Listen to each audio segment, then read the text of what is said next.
দিদি, আপনাদের আইসিডিএস কর্মী এবং আশা কর্মীরা এই যে এত রাস্তায় নেমে আন্দোলন করছেন, মার খাচ্ছেন, আপনাদের দপ্তরে সব কিছুই বলা যায় সবই শূন্য। আপনাদের কোনো কিছু না থেকে আপনাদেরকে কাজ চালাতে হয়।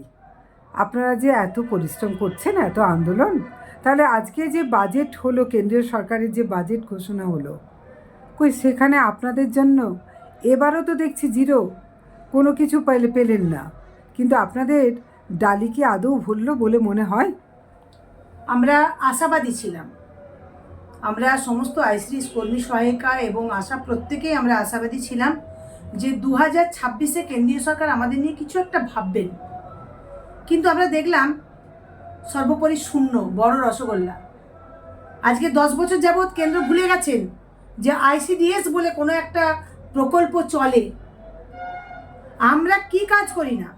আমরা শিশু, গর্ভবতী মায়েদের পরিষেবা দেওয়া, পুষ্টি, স্বাস্থ্য, সমস্ত কিছু দিকটা আমরা দেখি। এবং দেখুন, সবচাইতে বড় কথা যে এখন চলছে এসআইআর, সেখানে বিওলোর মতো গুরুদায়িত্ব পালন করছি আমরা আইসিডিএস কর্মীরা। বলতে পারেন পিঠে কুলো বেঁধে আমরা এলাকায় ঘুরছি। আমাদের অনেক বিওলো মারা গেছেন। একবারও কেন্দ্রের মনে হলো না যখন বাজেট পেশ হলো যে ন্যূনতম কিছু টাকা এই মহিলাদের হাতে দেয়া? যারা এত বড় বড় কথা বলেন, বেটি বাঁচাও, বেটি পড়াও, তাহলে মহিলাদের জন্য তারা কি ভাবছেন? আদৌ কি আমার মনে হয় মহিলাদের উচিত ওনাদেরকে মানে ভাবনা চিন্তা করে পশ্চিমবাংলায় আনা? কি ভেবেছেন? আমাদের জন্য কতটুকু পরিকল্পনা করেছেন ওনারা? শুধু কিভাবে আমাদেরকে জব্দ করা যায়, পোষণ অ্যাপস, এই অ্যাপস, ওই অ্যাপস, শুধু একটার পর একটা আমাদেরকে চালিয়ে যাচ্ছে। আপনাদের মোবাইলের রিচার্জের টাকাও দেননি। তাহলে আমরা তো বলি রাজ্য সরকার, আমরা যে কারো প্রশংসা করছি না, আপনাকে যে খেতে দেবে সেই আপনার কাছে ভালো। ভুকা পেটে কাজ হয় না। উনি এসে তো অনেক কথাই বলেন, কিন্তু আমাদের রাজ্যের মুখ্যমন্ত্রী মমতা বন্দ্যোপাধ্যায় আজকে 500 করে একটা জায়গায় কিন্তু আমাদের নিয়ে এসেছেন। ওনার যেটুকু ক্ষমতা উনি চেষ্টা করছেন সর্বোপরি। আমরা আশাবাদী। আবার রাজ্যের বাজেট আছে, আপনারা মিলিয়ে নেবেন। এই রাজ্যের বাজেটে অবশ্যই আমাদের মুখ্যমন্ত্রী আশা আইসিডিএস এর কথা বলবেন। কোনো বাজেটে এমন একটা বাজেট নেই দেখাতে পারবেন না যেখানে আশা আইসিডিএস এর কথা, এবং কোনো সভাতে উনি আশা আইসিডিএস কে বাদ দিয়ে কথা বলেন। কিন্তু বললে তো হবে না, দিতে হবে। বলা নয়, উনি দিয়েছেন।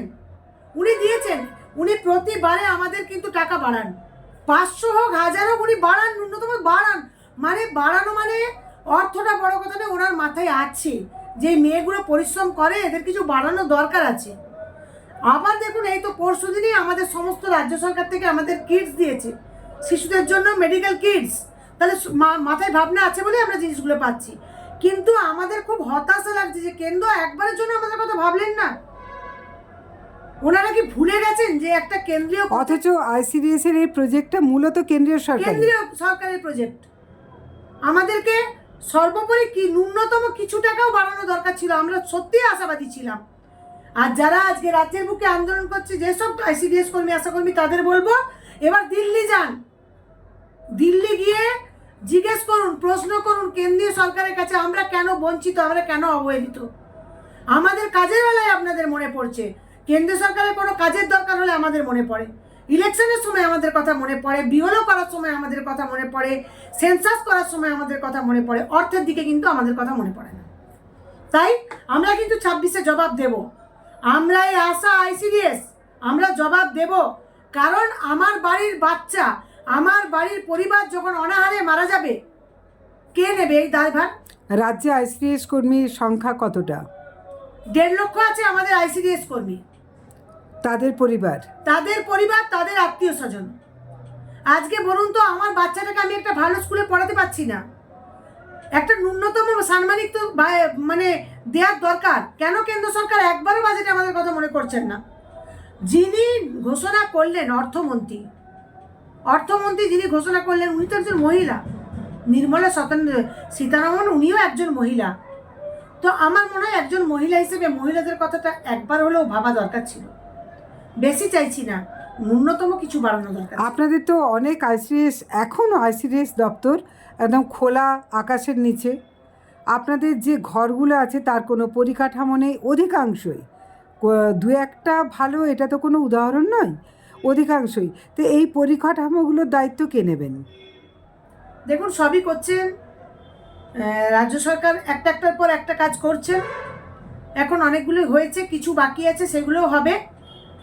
সামনেই যে রাজ্য সরকারের বাজেট, আপনারা আশা করছেন যে আপনাদের জন্য কিছু ভাববেন? 100% আমরা আশাবাদী, কারণ সিঙ্গুরের সভা থেকে মুখ্যমন্ত্রী ঘোষণা করেই গেছেন যে মানে সবুর করো, সবুরে মেওয়া ফলে। সেই উনি তো- সবুরটা কতদিন? না, উনি প্রত্যেকটা বাজেটেই কিছু না কিছু বাড়ান, প্রতিটা বাজেটেই বাড়ান।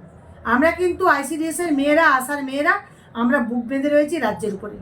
কেন্দ্রের উপর যে ভরসা ছিল, মানে আজ আমাদের আর আপনাদের নেই। যেখানে ভরসা করার জায়গা সেখানে ভরসা করতে পারছেন সেখানে না? আমরা ভরসা করতে পারছি না। এই কারণে আপনারা দেখতে পেলেন আজকের বাজেট আমাদের জন্য শূন্য। মানে এই বাজেটে আপনারা অত্যন্ত আশাহত। অত্যন্ত মর্মান্তিক, আশাহত, আশাভঙ্গ, এবং খুব ভেঙে পড়লাম আমরা। আমাদের পরিবারগুলো আমরা কিভাবে বাঁচাবো, আমরা এই চিন্তা করছি। আমরা নিজের বাচ্চা ফেলে যাই, অন্যের বাচ্চা মানুষ করি। আমাদের এমনও ঘটনা ঘটেছে, আমাদের আইসিডিএস কর্মীর বাচ্চা জলে ডুবে মারা গেছে, তাকে দেখার কেউ নেই। সকাল হলে মা চলে যায় তার দায়িত্ব কর্তব্য পালনে। কেন্দ্রীয় সরকারের কি আমাদের প্রতি এতটুকু নৈতিক দায়িত্ব বা কর্তব্য কিচ্ছু নেই? যাক, ওনারা যেটা বুঝেছেন করেছেন, কিন্তু আমরা মেয়েরা খুব ক্ষিপ্ত, খুবই ক্ষিপ্ত। আমরা দিল্লি পৌঁছবো, খুব শীঘ্রই আমরা দিল্লি পৌঁছবো। আপনার নাম এবং আপনার কোন মানে আমার সেন্টার নাম কোথায়? মধুমিতা ভট্টাচার্য, আমি আরামবাগ আইসিডিএস প্রজেক্ট নেত্রী। আমার সেন্টার R&D 2, হিয়াতপুর, পাত্রপাড়া, 334। অনেক ধন্যবাদ। জ্যোতিষ জগতে অদ্বিতীয় ডক্টর অঞ্জন শাস্ত্রী, আপনার উজ্জ্বল ভবিষ্যতের একমাত্র দিশারি। Call for booking 7477886099 or log in www.anjanshastri.com। Download করুন আমাদের exclusive mobile app astro Anjan.